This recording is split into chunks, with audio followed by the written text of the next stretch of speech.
dans cette boutique du quartier de Montmartre. On regarde s'il est gras, s'il est fluide.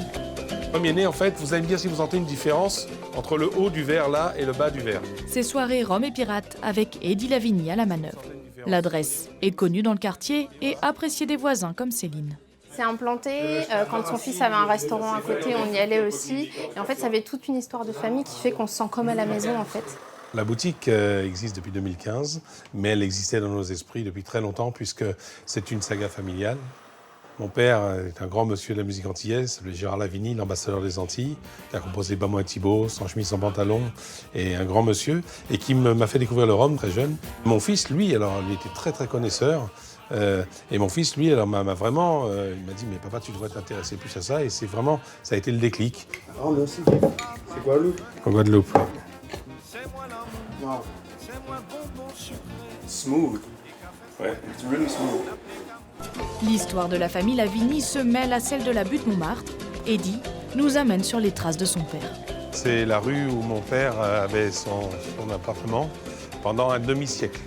C'est donc le 88 rue Blanche que beaucoup d'amis connaissent bien puisqu'il recevait beaucoup de monde.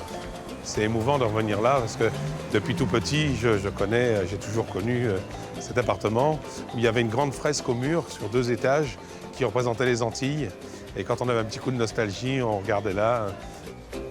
Son père, Gérard Lavigny, est enterré au cimetière de Montmartre. Il a bien connu la grande époque de Montmartre avec Bernard Dimet. Ils ont composé des chansons ensemble, Jean Sablon, Boris Vian, Salvador. La butte Montmartre était un lieu qui était vraiment emblématique de tout la musique, de tout ce qui se faisait à l'époque. Alors quand il a fallu s'installer, le choix était évident. Tout d'un coup, on voit une adresse qui se libère à 50 mètres de la tombe de son père. Nous ne croyons pas au hasard dans la famille, on s'est dit que c'était vraiment un signe et que ça nous porterait bonheur, et on a choisi celle-là. Il aurait adoré le fait qu'on restait proches, on a toujours été proches.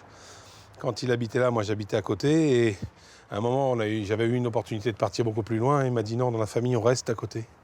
Donc vivant ou mort, on est toujours à côté. La maison du rhum se développe avec l'ouverture d'une nouvelle boutique hors de Montmartre.